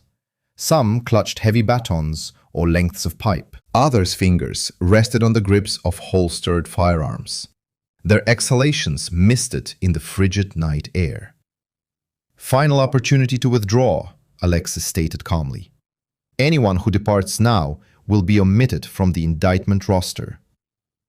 A young deputy, barely out of his probationary period, took an uncertain step backward. Briggs spun towards him. "You move, your career is terminated. Everyone here is committed. There's no turning back." The deputy froze, his fear palpable even in the dim illumination. Alexis mentally logged his position. He would falter during any engagement, creating a vulnerability in their formation. "Take her," Briggs commanded. The first deputy lunged forward, swinging a formidable chain. Alexis seamlessly sidestepped his arc, intercepted his wrist, and executed a precise twist. The chain clattered harmlessly to the ground as he crumpled, emitting a cry of pain. She kicked it into the encroaching darkness. The brief interlude shattered the tension. Deputies surged towards her from multiple directions, weapons raised. Alexis moved with the fluidity of water, each motion transitioning seamlessly into the next. A baton strike whistled past her ear as she ducked. She seized the attacker's arm, leveraging his momentum to propel him into two others. Metal shrieked against metal as a pipe impacted the container behind her. Alexis spun, drove her elbow into the deputy's solar plexus, and then pushed off him to evade a chain that arced towards her legs. The confrontation escalated, deputies fanning out to encircle her. Alexis retreated towards a storage container, meticulously assessing angles and distances. 3 deputies advanced from the front, attempting to corner her. Instead of yielding ground, she planted one foot against the container's side, propelled herself upward, and grasped the edge. With a single fluid movement, she ascended to the summit, establishing a superior vantage point. "Don't permit her to remain elevated," Briggs bellowed. "Bring her down." 2 deputies scrambled up opposite flanks of the container. Alexis waited until they were committed to their ascent, then forcefully stomped on one's fingers. He tumbled back with a yell. The other managed to secure a hand on the edge. She seized his wrist and yanked him forward, sending him tumbling across the container's surface. Below, deputies circled like predators, seeking exploitable angles of attack. Some hurled tools and debris. Alexis dodged a wrench, its clatter echoing behind her. The elevated position afforded her crucial moments to observe their formations. Briggs had retreated, directing the assault. 4 deputies guarded the container's corners. 3 more fanned out with chains and pipes, poised to strike if she descended. The rookie lingered, visibly hesitant. A deputy wielding a baton managed to ascend from behind. Alexis heard his boots striking metal and spun. He swung wildly, his balance compromised on the uneven surface. She blocked with her forearm, ensnared his weapon arm, and utilized his forward momentum to hurl him off the container. He crashed into 2 others below. "Utilize your firearms," Briggs shrieked, his composure fracturing. The sound of multiple holsters unbuckling echoed through the lot. Alexis was already in motion. She raced along the container's edge as the first shots cracked out, bullets ricocheting off the metal. At the corner, she seized a dangling chain and swung down, positioning the container as a barrier between herself and the armed deputies. In the shadows beneath, she located the chain she had previously discarded. Wrapping one end securely around her fist, she awaited the approach of boots from both directions. The deputies were advancing with increased caution, coordinating their attacks. A baton thrust into the darkness, attempting to flush her out. Alexis intercepted it with the chain, yanked forcefully, and disarmed its wielder. Another deputy dove beneath a container, a pipe raised menacingly. She redirected his strike upwards into the metal superstructure, the impact numbing his hands.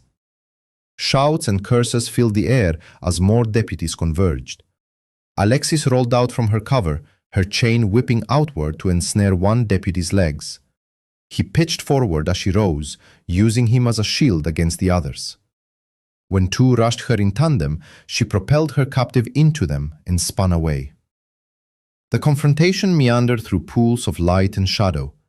Alexis remained in perpetual motion, never allowing them to corner her. She exploited the terrain with ruthless efficiency, slamming attackers into containers, tripping them over debris, and forcing them into cramped spaces where they impeded each other. The rookie finally mustered his courage and charged, wielding a length of pipe. Alexis disarmed him with almost gentle precision, then nudged him away. "Remain down," she advised. "This engagement does not concern you." He scrambled backward, his eyes wide with a mixture of fear and relief. Briggs was vociferating, attempting to rally his remaining forces. Half his deputies were already incapacitated, nursing fractured limbs, dislocated joints, or simply exhibiting a profound unwillingness to rise. The others hesitated, their confidence utterly eroded. Alexis vaulted onto a derelict vehicle, the chain still clutched firmly in one hand. Two deputies assailed her position from opposing flanks. She dropped and rolled between them just as they swung, their weapons passing through the empty air where she had been moments before. Her boots struck concrete as their momentum carried them forward, their weapons colliding with brutal force, sending both deputies staggering. Alexis swept their legs with a low, spinning motion, leaving them groaning on the concrete. She rolled to her feet in the center of the impound lot, where flickering floodlights cast oscillating shadows across 8 remaining deputies. "Form ranks!" Briggs bellowed from behind his men. "Do not allow her to pick you off individually." The deputies coalesced into a loose semicircle, brandishing an assortment of weaponry. 2 held service pistols at a low ready. 3 gripped metal pipes or batons. Another pair wielded heavy chains, and 1 clutched a length of rebar torn from construction debris. Alexis's breathing remained steady, unaffected by the exertion. Her gaze meticulously tracked each adversary, gauging distances and angles. A shattered side mirror from a wrecked vehicle glinted near her foot. She casually kicked it upward, catching it by its plastic backing. "Final warning," she called out. "Lay down your weapons and depart." One deputy with a pistol fired without provocation. Alexis was already in motion, the mirror flashing upward to intercept the muzzle flash. The bullet sparked off the glass, fragmenting harmlessly. Before he could reacquire his aim, she flung the mirror shard like a projectile. It sliced across his hand, causing him to drop the firearm with a yelp. 2 chain-wielding deputies attacked from opposing directions, attempting to entangle her limbs. Alexis dropped and rolled as metal links whistled overhead. She emerged clutching a length of rebar, deflected one chain, and pinned the other against the ground. A sharp tug sent both deputies off balance. "Behind you!" Briggs shouted. A baton swung towards her head. Alexis brought the rebar upward in a precise block. The impact shattered the wooden baton, sending splinters flying. She reversed her grip and drove the rebar's end into the deputy's chest, forcing him back, gasping for air. The second gunman attempted to flank for a clear shot. Alexis seized the nearest deputy and hurled him bodily through a car's windshield. The glass exploded outward, compelling the gunman to shield his eyes. She closed the distance in that critical second, disarmed him, and struck his jaw with the weapon's grip. "She's not human," someone exclaimed. "Silence and fight!" Briggs roared. The remaining deputies attacked as a unified force, their desperation fueling recklessness. Alexis moved through their assault like water coursing through rocks. A pipe glanced off her shoulder. She intercepted it, twisted, and sent its wielder sprawling. A chain enveloped her forearm. She yanked its owner into a knee strike that left him retching. Every movement was economical, controlled, yet relentless. She utilized their own weaponry against them, transforming their attacks into opportunities. A deputy swung high with a length of rebar. She ducked beneath it, seized his wrist, and guided the metal bar into another attacker's knee. Both collapsed, screaming. The conflict spread across the lot as deputies stumbled, attempted to regroup, then charged anew. Alexis remained perpetually in motion, employing the terrain to dictate engagement parameters. She vaulted over a car's hood when they attempted to surround her, pushed off a container wall to evade a wild chain swing, and rolled beneath a pipe strike to sweep another deputy's legs. Sweat gleamed on her skin, but her respiration remained measured. The deputies were panting, cursing through effort and pain. Their attacks grew increasingly erratic, less coordinated. Fear began to supplant anger in their eyes as she systematically neutralized their numerical advantage. A deputy charged at her with a length of pipe. Alexis intercepted it mid-swing, wrenched it free, and subdued him with his own weapon. Another attempted to tackle her from behind. She used his momentum to propel him into a pile of tires. He landed in a tangled heap of rubber. 2 days to recover. The remaining deputies began to retreat, looking to Briggs for direction. Their lieutenant stood rigid with fury, observing his elite unit disintegrate. Years of unchallenged authority crumbled with each defeated officer. 2 deputies attempted a coordinated assault, one high and one low. Alexis timed her response with perfect precision. She caught the high strike, redirected it into the low attacker, then incapacitated both with swift strikes to vulnerable points. They collapsed, clutching bruised joints and muscles. Another deputy charged with a roar, swinging a heavy chain. Alexis stepped inside his guard, blocked his arm against her body, and delivered 3 precise strikes to nerve clusters. The chain slipped from nerveless fingers as he sank to his knees. The last standing deputy, the one who had fired first, retrieved his dropped pistol. His hand trembled as he raised it. Alexis was already moving. She closed the distance before he could aim, trapped his gun arm, and applied careful pressure to his wrist. The weapon clattered to the ground as tendons stretched to their limit. "Please," he gasped, "don't." She released him with a gentle push. He stumbled backward, then turned and fled into the darkness beyond the floodlights. The sound of his boots faded into the night. Alexis stood in the center of the lot, surrounded by groaning, defeated deputies. Some clutched injured limbs, others lay still, conscious but unwilling to rise. The ground was strewn with discarded weapons, chains, pipes, broken batons, and scattered debris. Her chest rose and fell with steady breaths as she surveyed the scene. Despite the intense combat, her movements remained fluid and controlled. She had fought with precision rather than fury, dismantling their assault with tactical efficiency. The floodlights buzzed overhead, casting stark shadows across the battlefield. In their unsteady glow, Briggs stood alone, his face contorted with rage and fear as he gripped a steel pipe in white-knuckled hands. The weapon trembled slightly, betraying his terror as he faced the woman who had just vanquished his entire contingent. Briggs let out an animalistic roar and charged forward, the steel pipe whistling through the air in wild, desperate swings. His countenance was twisted with a potent mix of fury and terror, droplets of saliva spraying as he uttered nonsensical sounds. The powerful illumination from the floodlights glinted off the dulled sheen of the metal object as it hurtled towards Alexis's head. She subtly shifted her stance, allowing the blunt instrument to whiz past mere inches from her face. The brief gust generated by its passage barely disturbed a single strand of her hair. Briggs, his footing precarious, lurched forward, losing his equilibrium due to his own momentum and overwhelming rage. "Hold your ground and face me," he roared, regaining his balance to prepare for another savage blow. Alexis remained poised, her gaze following his every movement with practiced fluidity. "Your tenure is concluded, Lieutenant. Relinquish it." He responded with another frenzied assault, the pipe carving violent arcs through the air.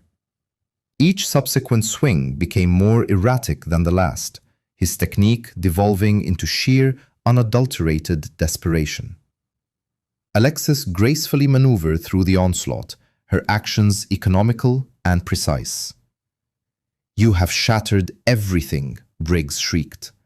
The pipe struck a nearby industrial container with a resounding clang when she deftly sidestepped, sending metallic reverberations across the yard. "Years of command, your actions have annihilated my respect. Respect!" Alexis's voice retained its measured tone, undeterred by the deadly ballet. "You speak of fear? That is the sole currency you have ever commanded." He swung the pipe in a vicious horizontal trajectory. This time, instead of evading, Alexis stepped directly into his offensive arc. Her forearm intercepted the pipe mid-swing, pinning it against her body. The impact was jarring, but her practiced maneuver effectively absorbed the force. Briggs attempted to violently wrench the weapon free, but Alexis had already secured her grip. She shifted her weight, applying targeted leverage with her forearm braced along the pipe's length. The metal groaned under the strain, then fractured with a sharp snap that echoed off the surrounding containers. Before Briggs could release his grip on the now broken weapon, Alexis transitioned into a joint manipulation. Her hands found critical pressure points as she expertly controlled his wrist and elbow. He tried to resist, but the principles of physics and leverage proved insurmountable. "No!" he began to protest. Alexis completed the motion. A sickening, wet, popping sound signified the dislocation of his elbow, immediately followed by a distinct crack as his arm broke cleanly. Briggs's scream pierced the night. He collapsed to his knees, cradling his mangled limb. "You are utterly mad," he choked out through gritted teeth. "I would suggest careful consideration of your subsequent pronouncements," Alexis stated calmly. She maintained the joint lock with one hand, ensuring his continued incapacitation. "Federal investigators are now documenting every moment." Briggs's head snapped up. Through the sheen of sweat caused by the pain, she observed the instant the realization of the new arrivals dawned on him. Investigator Cross stood at the entrance to the lot, accompanied by several FBI agents, their firearms drawn. More critically, multiple cameras and recording devices were trained directly on the unfolding scene. "This is your sole opportunity," Alexis continued, applying a subtle increase in pressure to reinforce his predicament. "Confess to every detail. The fabricated traffic stop, the subversion of evidence, your collusion with private correctional facilities, the entirety of it." "I do not comprehend what your—" He was interrupted with a gasp as she subtly adjusted her grip. "Incorrect response." Her voice remained steady. "Let us commence with the dashcam footage you deleted. Elaborate precisely on the sequence of events." Briggs attempted to wriggle free, but the joint lock was absolute. Sweat cascaded down his face as he frantically glanced between Alexis and the advancing federal agents. His resistance dissolved. "Fine," he spat. "I gave the order to erase the footage, had a technician wipe the entire system to conceal our complicity. And the justification for the initial stop?" His laugh was bitter, laced with agony. "We target them all. Any person of color driving an expensive vehicle is subjected to a stop, searched, and arrested if feasible. This ensures the private facilities remain populated. It guarantees the illicit payments continue.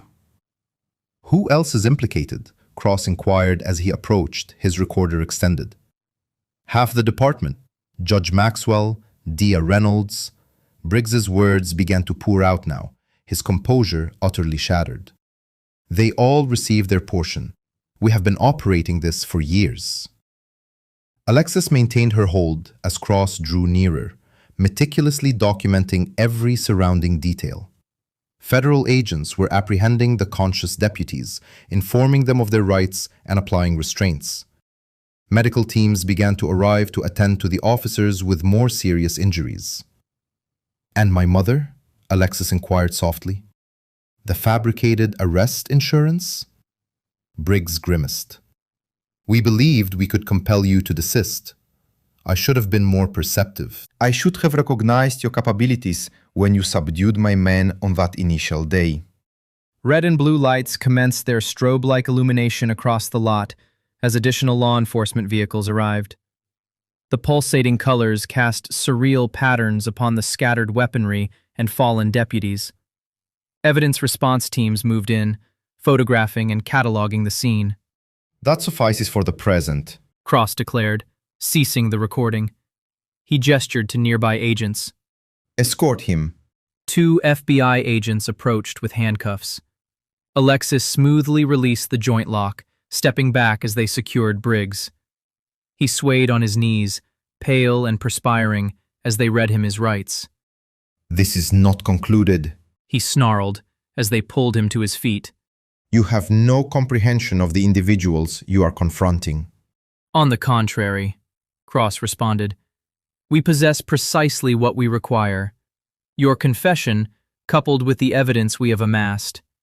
Your entire network is dismantled." They began leading Briggs away. His composure completely fractured as the stark reality of his situation became apparent.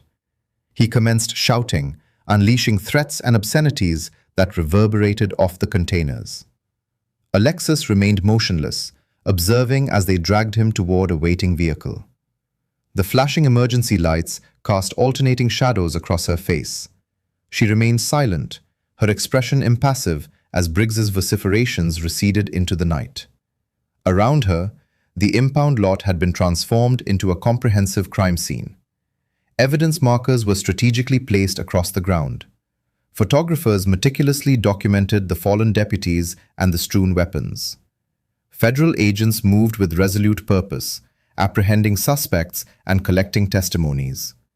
The corrupt infrastructure that Briggs had painstakingly constructed was being systematically dismantled under the strobing lights. Morning sunlight streamed through the expansive windows of the federal building, casting elongated shadows across the polished floor. Alexis occupied Investigator Cross's office, a cup of untouched coffee growing cold on the desk before her.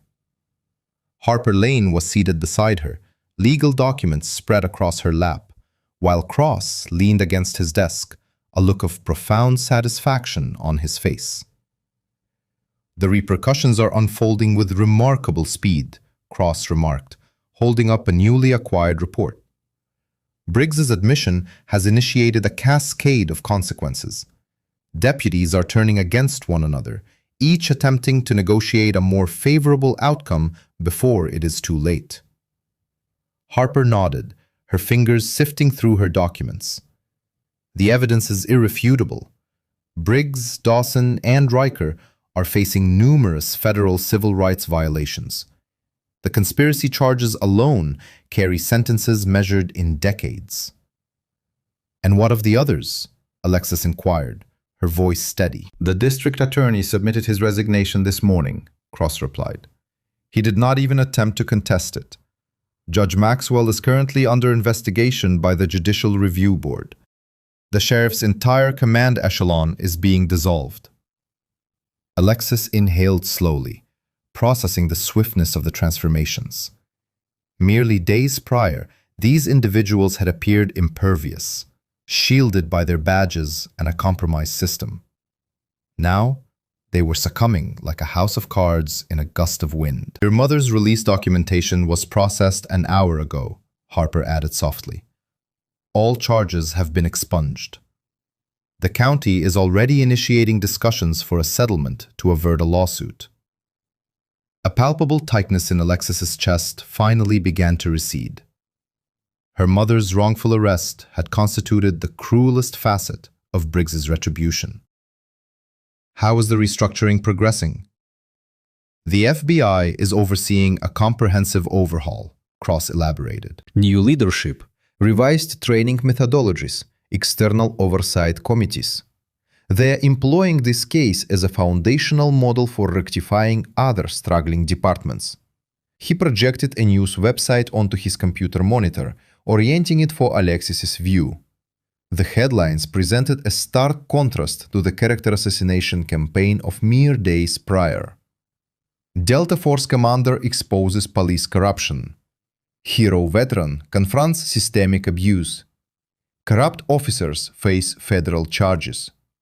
Public sentiment had undergone a complete metamorphosis. You are being lauded as a whistleblower who brought to light decades of institutionalized prejudice and the abuse of power, Harper stated. Individuals are advocating for national reforms inspired by your experience. Alexis scanned the articles, recognizing her own narrative reflected through a new lens. The truth had finally breached the edifice of falsehoods Briggs had erected. That is precisely why we requested your presence today, Pross announced, straightening up.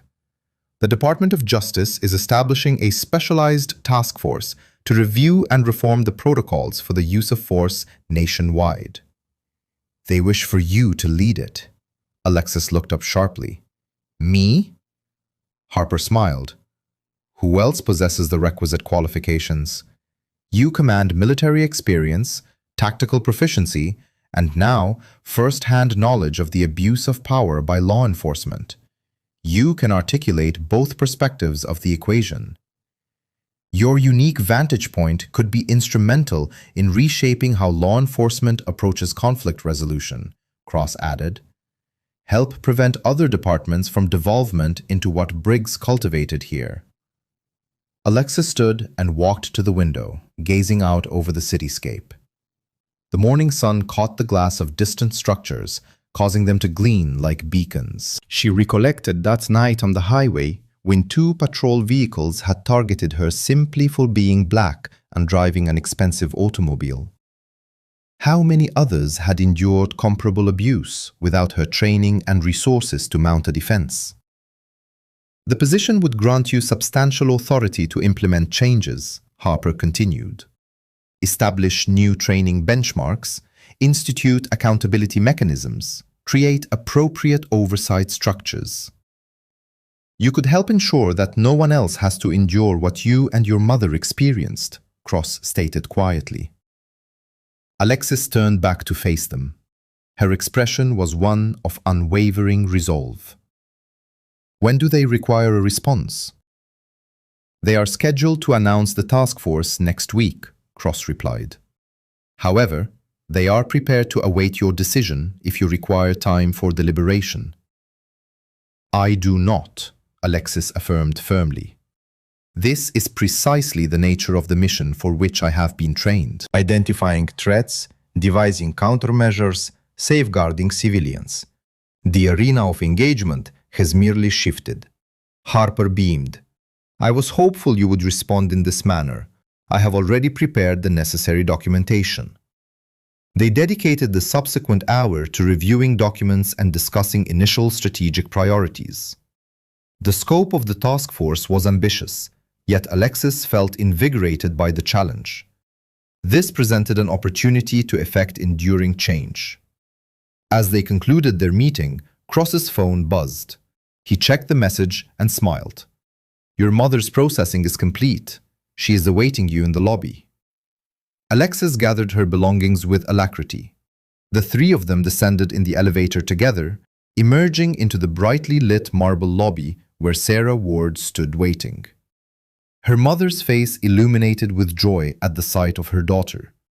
They embraced tightly, neither speaking for a considerable moment. When they separated, both women had tears in their eyes. "Ready to go home?" Alexis inquired softly.